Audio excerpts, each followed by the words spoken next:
Hello, everyone. Good afternoon, and welcome to another edition of Key Takeaways. And it's Tesh, and I have Drex with me here as well.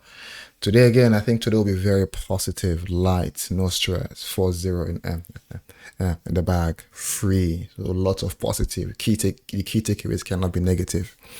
But Drex, how you doing? It's been a minute. Yo, I'm all right. How are you doing, bro? It's bro, like man says, possible outcome. Key takeaways would be all about positivity. Yeah, it is gonna be about positivity. And by the way, I am doing good. Good game. Yeah, my people they scored. Jay-Z, Rashford, they all people were asking some albums in the football club right now. They're doing their bit, which is good to see though. Which is just after 3 games, we seen things. So yeah. It's All good. in all, I'm all right. Honestly, to me, it's like today was a good day. Even with Bodo Glint was a good day. And I'll probably Mm-hmm. just go to Bodo Glint a bit before I come down here. Bodo Glint, the reason why I like that game, we went up Mm-hmm. and we were ahead and we're what they call behind. Why by 2 goals and we came. So to me, it's what they call that shows a bit of character building, right? So that's one of the key things that for me from the Bodo game. Now today's game though, like I mentioned, I think I mentioned this on the stream. It doesn't look like new manager bounce. It looks like players that are actually trying to adapt to a system. And you could see Knowing this, what to do. you could see that they struggle even in it. But the Mm-hmm. good part, like Amaran said today, right? He says, at least we winning is good, right? Winning is good, but we're still learning. Mm-hmm. So to be having the win and we're still learning through it is very good. So because I can see this, they're struggling. Even the game, I'll be honest, right? Before we scored the goal, I wasn't quite sure what was happening. Like we're struggling to get it out of our back, but as soon as we scored the goal, the confidence came, right? So I see why people are they're trying to what it calls adapt to the system. I think Mm-hmm. with the constant continuity doing over and over again, right, it becomes like second nature to what it called to the Mm-hmm. players.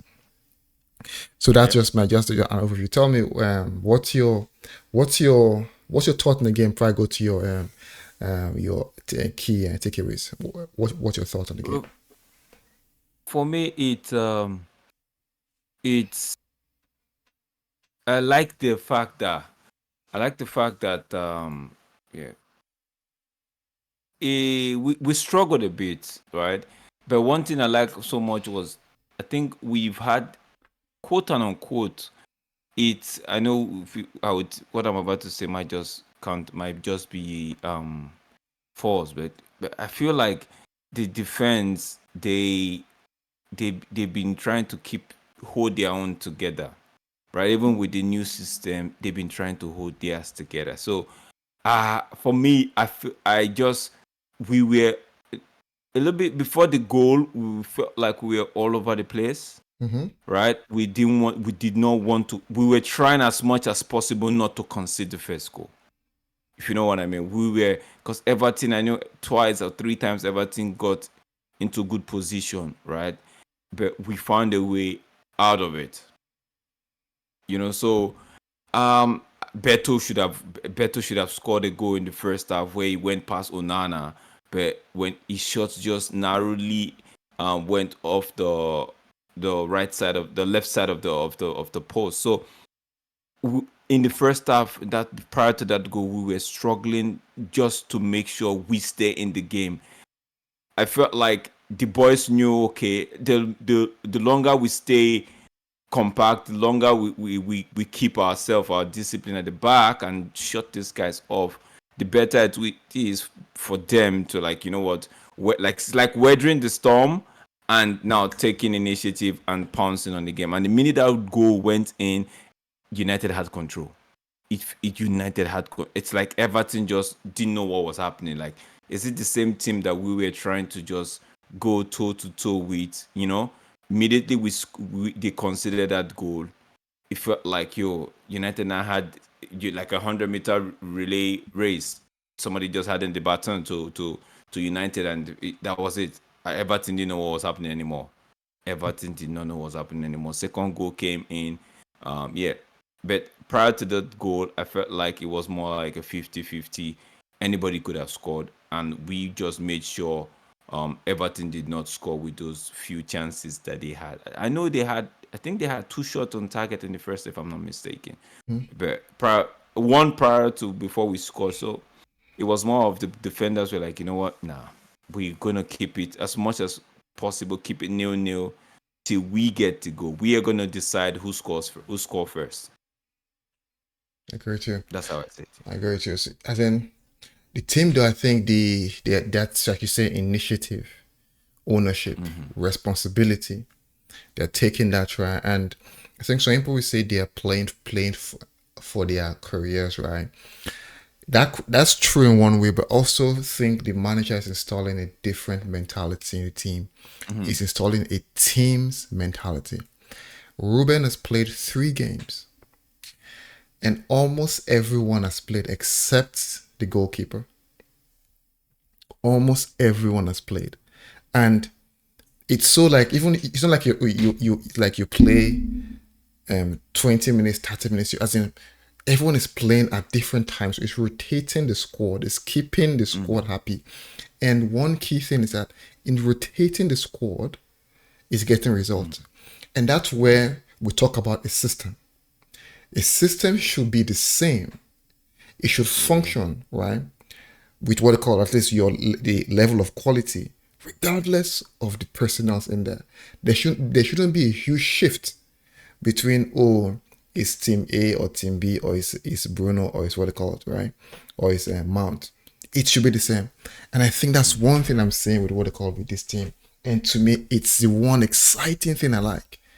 I'm not really a player FC person. I don't really have like one player I like is the fond of is Dalo, right?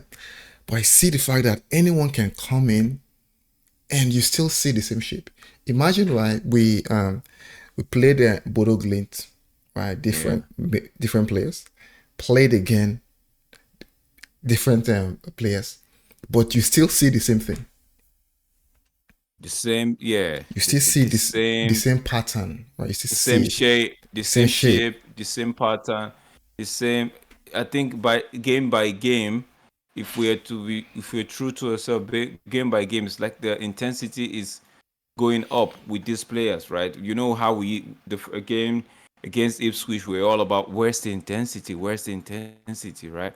But now it's been what 2 games after that post Ipswich, and we could see that well, irrespective of the personnel, Mhm. right? The thing is staying the same. The intensity is there. Oh boy, I believe we're gonna come down to the now we're gonna come down to maybe the key takeaways in this game, but overall you could see the intensity. You could see people now looking like they are hungry for it, and the fact that the likes of Rashford is getting a goal, um, Jay-Z is getting a goal, like you know Bruno getting assists and the likes. The hunger is there. You could see now everybody's looking like okay. I know we're still not working as a team, but I wouldn't overflock them. It's a new system. Everybody would have to adjust. Yeah, I know. As in, I But 100% agree with you there. Because for me, as looking at it, right, like so, like the shape is there, constant rotation, bringing almost the same output. You could see they actually struggling, but again, it's like a child that's learning. You learn through it. You learn through the pain. You become an expert through what it calls through learning, through experience. So to me, I think that's good. Now, focusing on this game though, talking about rotation. What was your first thought when you saw Xerxes ahead of what it calls Hoyland? I didn't really think anything. I just felt like everybody was gonna get their time. And head, I was like, whoever gets their time, you better take it.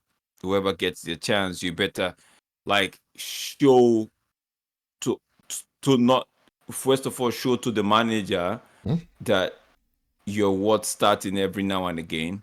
Also, prove to yourself that you can fit in this system. Mhm. You understand? It's not about just the manager or the fans, right? It's you as well. You playing the football. You should be able to say, okay, how do I fit in the system, right? So for me, when I saw the lineup, Zexi as 10, one of the 10 alongside Bruno, behind both of them behind Rashford. I'm like, okay, we've all been saying Zexi should be played at the number 10 role, and bro, I was it was more of expectation than I was actually looking forward to seeing what would happen. I And think, boy, I did not get there was no disappointment in that one. and I think Xerxes and Rashford, I think they kept switching right between 10 and 9, 10 and 9, because I get confused with 10 and 9, like who was there, who was not there.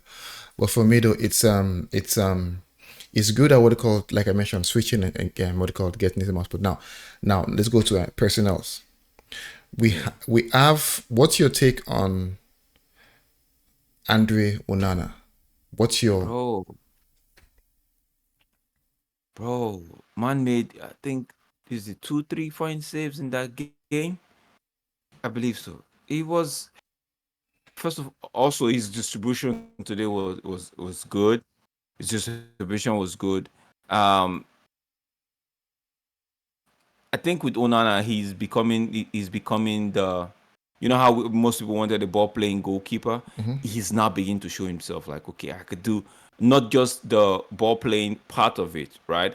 I could also do the main job, the one job that a goalkeeper is supposed to do, which is keep the ball right from going into the net. So man had um 30, he made 35 passes, right? He had 33 out of he made 33 out of 35 passes with an accuracy of 94%, bro. 94, that is good, right? Two saves, like I was saying, he made two saves. So it's he was spot on. Don't forget also in the Bordeaux Glimt game as well as the Ipswich game, he kept us in that game with that beautiful save in the first half. So he's improved this season. One of the best player so far this season, in my opinion. okay? Yeah, I agree with you. I was looking at last year because I know I had this fact. I'll be honest. I had this said Onana cannot be good. It's like when basically you've been used to the gift for a while. Like Onana cannot be good, man. Nah. Yeah, But I have to say is I think it tops the clean sheet currently on the Premier League. He's made terrific saves even against Ipswich. Is it Ipswich? That close one was Ipswich, right? With the close call. yeah, Yeah. yeah. Close call. Yeah, yeah, So he has improved drastically. I think his confidence is improving, and also you could notice right, it's not passing like he did under Eric Ten Hag. And I think that is like Eric Ten Hag then, right? And Eric Ten Hag brought Onana, right, to be a ball playing yeah, goalkeeper. But then for the most part, Onana basically played the long balls. But if you notice under yeah. Amarin, right, he plays the ground balls. And I think is it Bodo Glint or what they call it, or Ipswich, where he played the long ball. And Amarin told him, no, on the ground, on the ground, on the ground. So I was not thinking, is it that Eric Ten Hag wasn't, because we always complained, right? We always said, why are you not seeing and telling them like, guy, do this thing right, like as in give the instruction, right? So it felt like Eric Ten Hag wasn't giving them the instruction because if I don't know, because it's confusing because you bought in because with the way he played on Eric Ten Hag, I know it's only a very small sample size, Yeah. but it looks like it's a play specific to an instruction from the Done stuff from from the the manager. manager. So why wasn't Yeah. Eric Ten Hag doing that? Honestly, it's like either I think it's does Eric Ten Hag depend more on the player's ability, right? And Amaron depends more on the system's ability.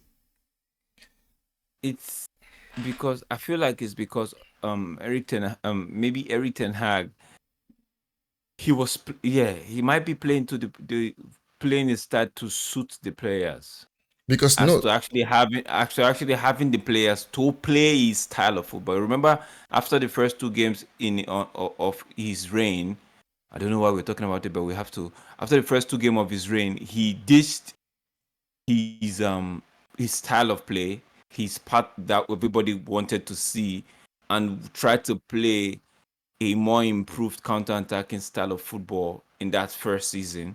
Now, second season, that was when he was looking to implement his own style of play, but we were rocked with so many injuries, right? Now, third season, he still tried, but it wasn't. It was between counter attacking and the transitional thing. Now, the third season before he got sacked, he was playing the full blown transitional 3-1-6.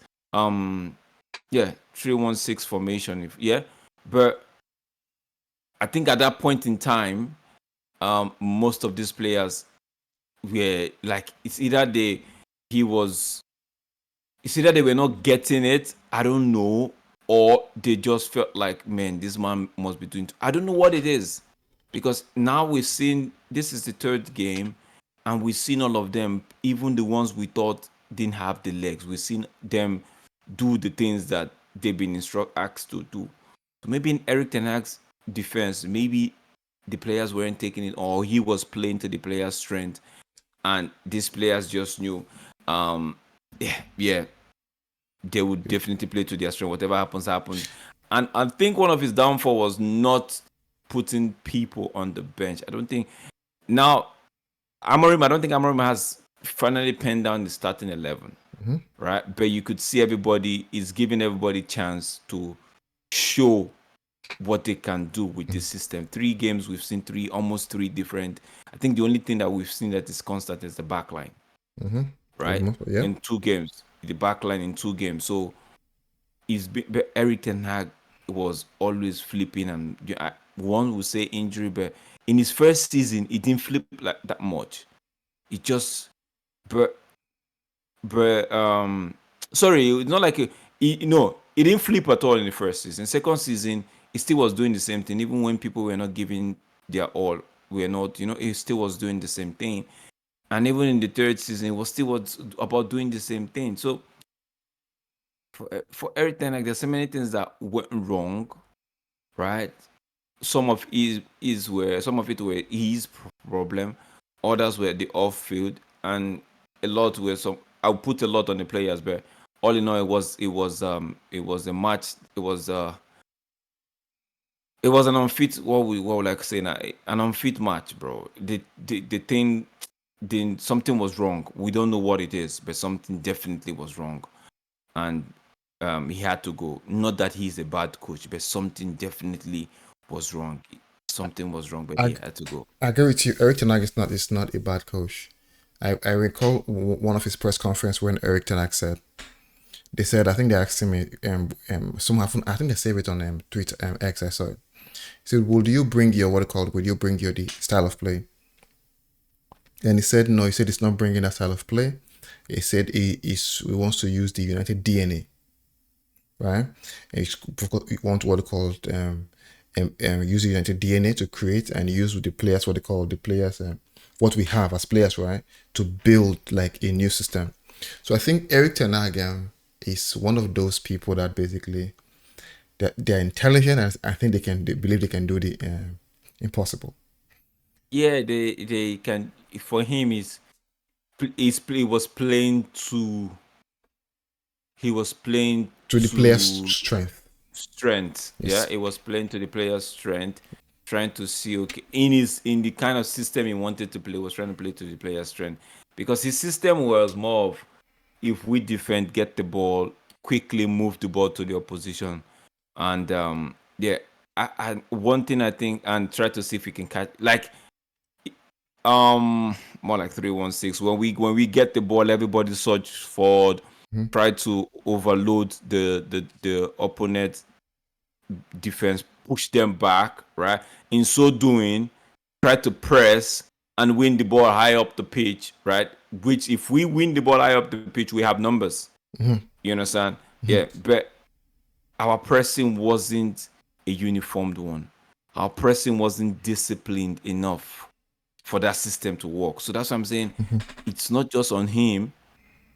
It was, maybe the system didn't suit the players, or maybe the players just felt like, 3 years, this guy, we are not going anywhere with this guy. There were so many issues, and none of us, some people might be privy to it, but I am not privy to it. So that's why I don't really want to talk too much about it.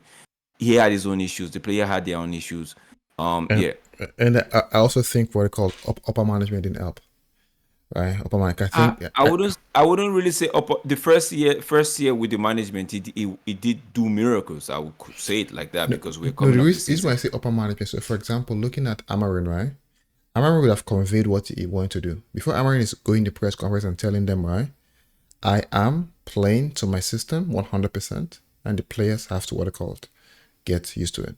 That's a discussion. Yes, Yeah, that's a discussion it would have had, right? with the Yeah, with I, leadership, right? If you're looking at what they call it, Ragnick, when Ragnick came, they played his system for what they call 25 minutes. yeah. Uh-huh. Tenag, he tried the system. It wasn't working. So I don't think they had the previous leadership because it was under the Glazers, right? They had that what they called strong leadership to say, okay, you know what, you're firm to go with your system, and then we'll start what they called waving that as we go. I think the key was to come get the best out of the players, which Amaran is also tasked to do, but also tasked to do it in a system that's successful for him. Right. Yeah. So I think Yeah. so I Yeah. think Eric Ten Hag was more so, okay, come in here. You are a chef that will know in a different place that knows how to cook jollof rice with certain ingredients. Now we've brought you here. Now you know what. There's no rice, but you know we have cabbage. You can slice it to make what they call jollof rice. So make do with that what they call cabbage. Instead of say cabbage, instead of say, you know what, this cabbage won't make the jollof rice. Go get me rice, right? Because there's a way I want what called I do my thing. So I think that also would have played a role in what they call Tenak's mind. So let's move on. We'll talk about Tenak too much. Now let's go to what they call the backline. What's your key takeaway? Your thoughts on our backline today? So Like I said, the first half, the first prior to the goal, they were looking and doing everything possible not to concede that first goal. They knew that it felt like they said to themselves, if we can hold it, we would score. As long as we're keeping it 0-0, we would score, right? So they were in the first half. Like I'll still give them benefit of the doubt, trying to get to this old three at the back system and all of that. But they were okay in the prior to that goal. I would say they were okay prior to that goal. But after that goal, everything changed, bro. After that goal, bro, I tell you no lie, everything it felt like they were saying to themselves, keep this scoreline 0-0. Keep this scoreline 0-0. If these guys score, they will see a different beast in us. So I think when the minute Rashford scored that goal, something just changed with the back line. It felt very comfortable. It felt very confident. And, even when the manager made some changes, there was no wavering at the back, bro. Because Maguire came in straight in the middle. I think it was delete or I can't remember. Was sure, Maguire in? Shaw came in and went to the left side of the yeah. three. Then So Delete went to the right side. No, Delete or no, Licha went no, to the no. right side of the They three. took out the Lit and Mazwari, and Oh, Delete and Mazraoui. and they what they And call yeah, that's what I'm saying. was That's why that's Maguire, what I said. Shaw, And Shaw. Martinez came to right. Yeah, Martinez came to the right, and I Yes, was yeah. surprised. Like Martinez on the right side, I'm like, but even at that, they were still solid. They were still solid. I know what's his name, got a header, the the the model, what's his, Calvin Uh, Louis. Calvin Louis got to Maguire should be marking this guy now. No mark him. yeah, Calvin Louis, yeah, but yeah, Onana. So the four of them, Onana inclusive, they were solid.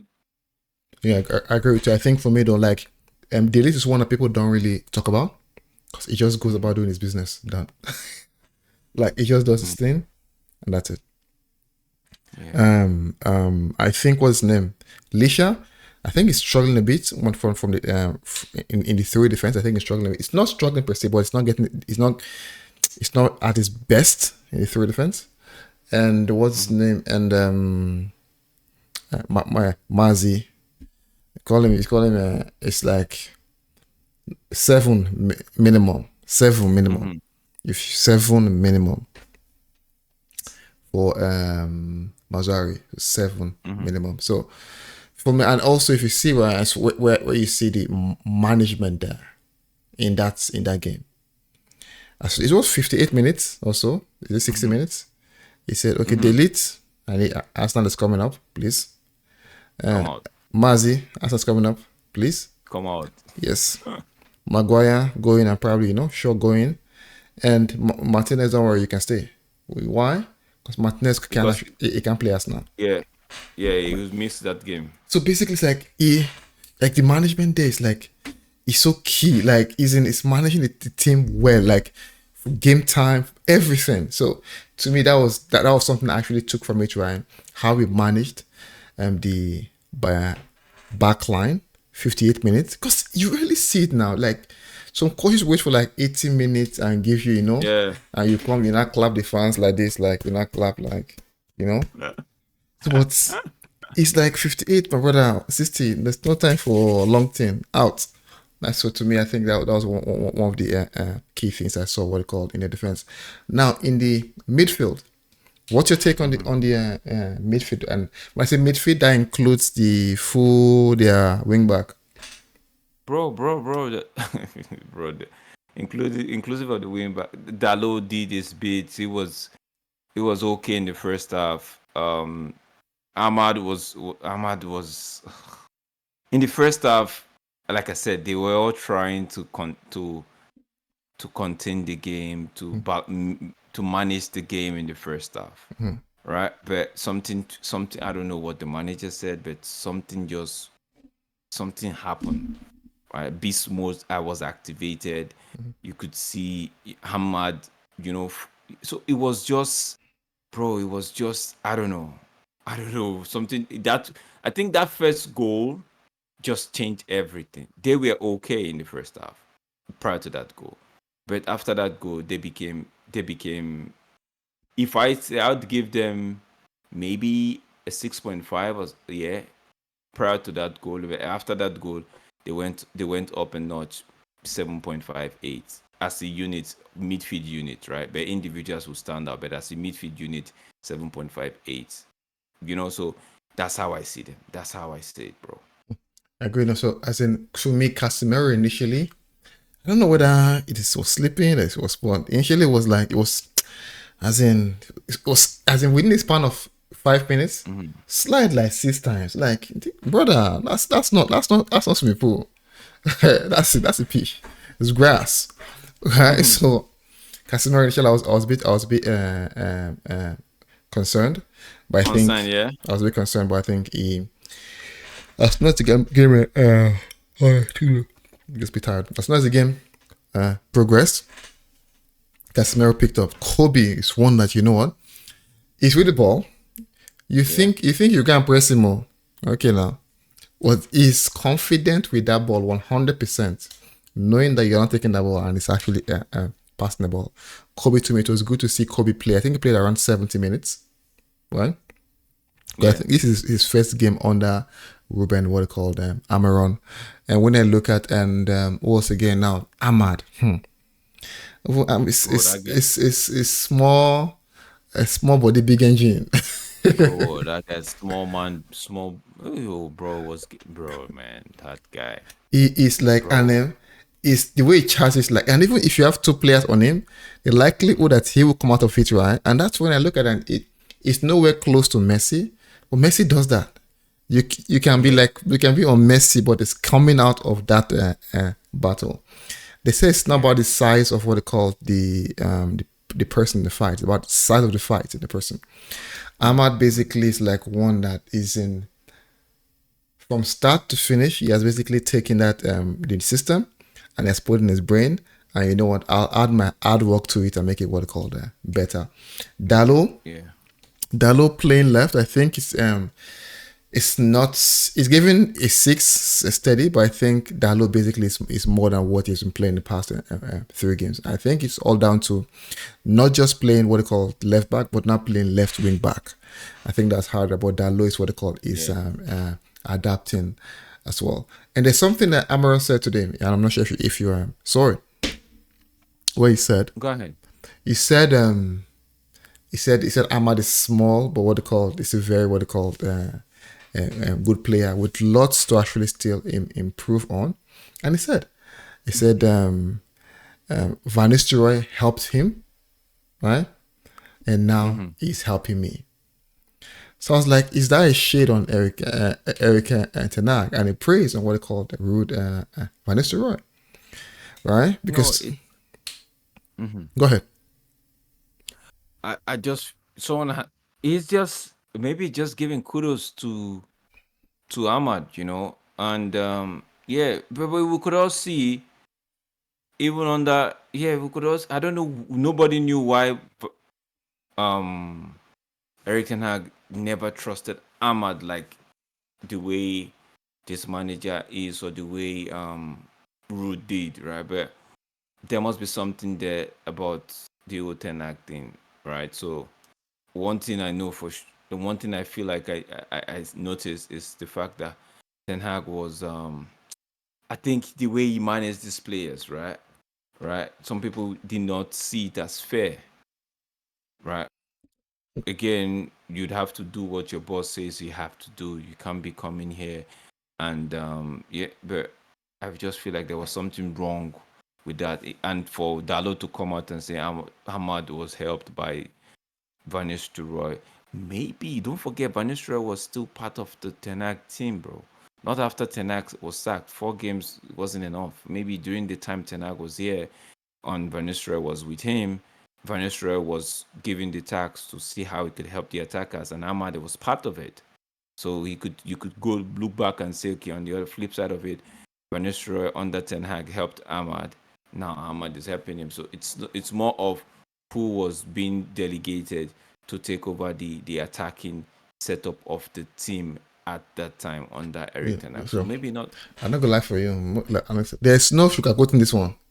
Eric Ten Hag, yeah, stubbornness. Mhm. Actually, with Ahmad, I think to me, I think it's sheer stubbornness. I think the fans were making a lot of noise for Ahmad. I think that actually I've pissed Eric Ten Hag off because Why? I see, no, honestly, because and if you notice, and there are certain players that Eric Nag never liked. You know, Eric Nag also never liked what they called, or probably let's say he doesn't even like a small player. Eric Nag never liked what they called Palestri. I don't know what his And problem was. and and and for me, Palestri would have actually this system. No, as in I'm not saying would have been the best, but Palestri would have actually played in this system because he's tenacious. Is what they call it. Is basically like your winger run back and forth. To me, I would say Eric Ten Hag is what they call it. Is an intelligent guy, Well, right? why are we talking about Eric Ten Hag for this key takeaway now? No. I'm just saying. I was bringing about I was going back to the quote that what they call that. Amaran spoke about what they called Ahmad, right? When it was Yeah. giving praise to what they called rude Van Nistelrooy. So, but for me, I think like it's when it comes to Ahmad, it was sheer stubbornness, was sheer like you know what, I'm right and you guys are wrong. And to me, that's always the first sign of downfall.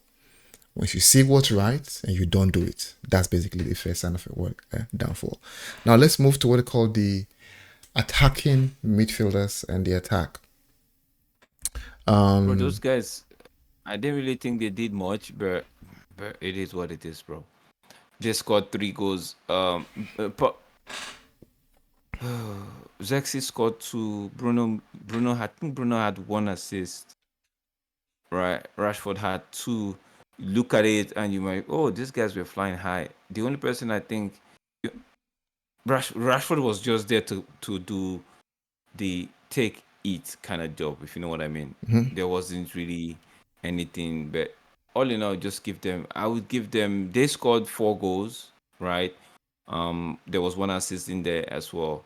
If you want to add Ahmad being like a wing back, also joining the attack, that will push it up to like what Ahmad gave 3 assists, so that will push it up to maybe a 9, right? If you include Ahmad, but if you take Ahmad out of it, just because those the front three scored 4 goals and had an assist, yeah, you give them an 8.5 or an 8. But looking at that game, the goals the goals gave us those moments, those joyful moments. But the replay was from the midfield and one man in particular. Ahmad.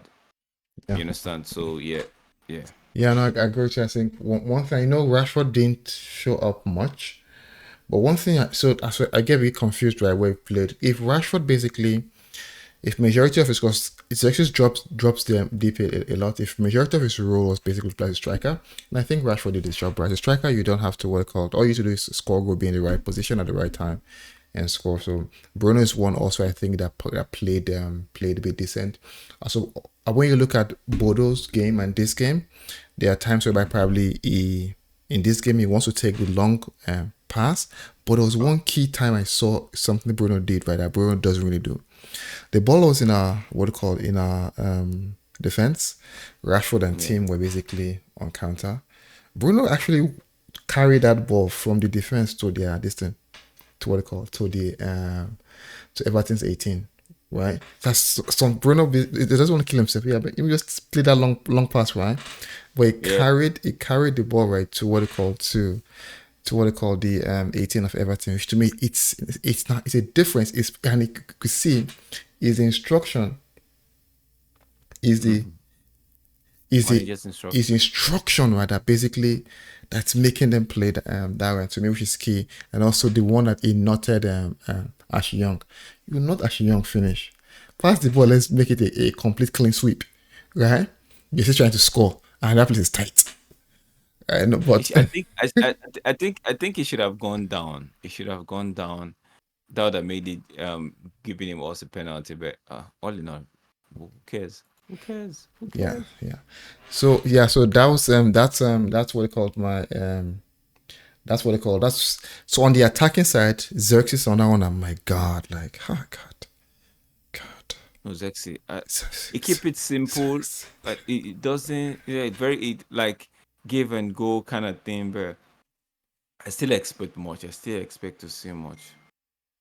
From Xerxes, eh? Mm-hmm. Yeah, no, for me as a Xerxes is one that I love the way it makes the game look simple. It's a Mm-hmm. it's a one touch bomb and what they call it done. There was one they gave to Rashford. Oh God, where he just actually Garnacho played the ball with so much, I think, with too much power, but he basically controlled the ball and Mm-hmm. laid it for Rashford like we are finished. When a corner flag, Rashford they go try hit to overtime.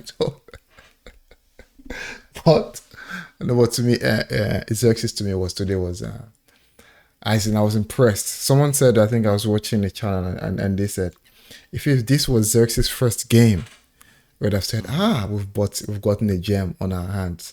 But it's not like you've seen him played before. Okay, I think you know will this be what they call consistent moving forward. Xerxes is what they call. I love the way he actually plays the game. One of my key things on the attack though is that you could see Mm-hmm. the teamwork between them, and notably from Yeah. Ahmad. Xerxes' Yeah. second goal.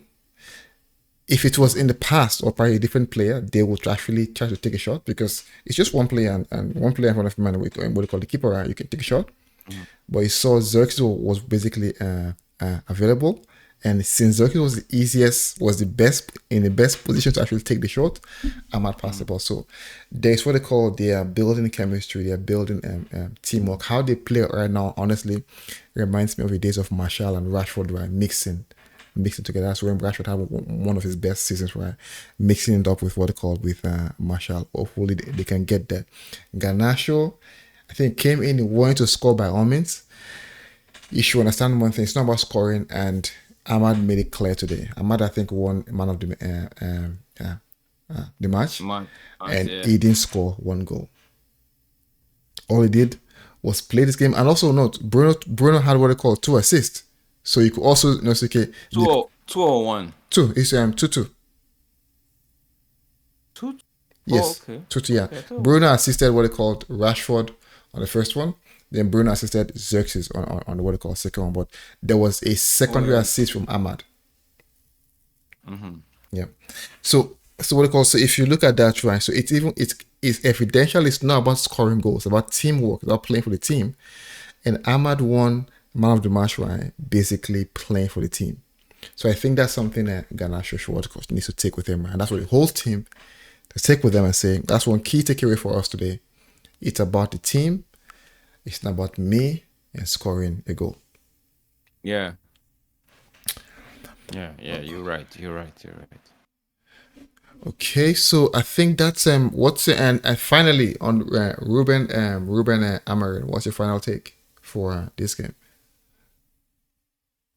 Uh, yeah, bro. It's still his third game, and you could see that the guys are actually taking on whatever he's dishing out to them.